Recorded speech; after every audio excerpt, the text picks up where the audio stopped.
Les très riches ne pourront pas dire qu'ils n'avaient pas été prévenus. L'an dernier, au début de la campagne électorale, voici ce que disait le candidat Joe Biden. Qui ici a bénéficié des baisses d'impôts de Donald Trump pour les plus riches? Vous, monsieur? Ravi pour vous.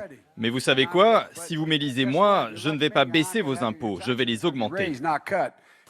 Aujourd'hui, le président démocrate veut faire passer deux mesures. Augmenter l'impôt sur les revenus de 37 à 39,6% pour les foyers américains gagnant plus de 27 000 euros par mois. Et surtout, doubler l'impôt sur les plus-values, comme les revenus des actions, de 20 à 39,6% pour les foyers gagnant plus de 68 000 euros par mois.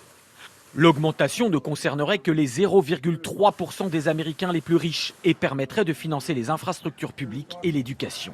Selon cet économiste français installé aux États-Unis, doubler le taux des plus-values est un tournant pour l'Amérique.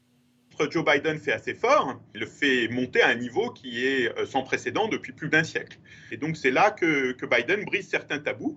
Et d'ailleurs, ça pose des questions qui sont légitimes. Est-ce que ça va rendre l'économie américaine moins entrepreneuriale, moins innovante? Je crois que c'est le cœur du débat. Sur les plateaux de télévision, les républicains et anciens soutiens de Donald Trump s'étranglent.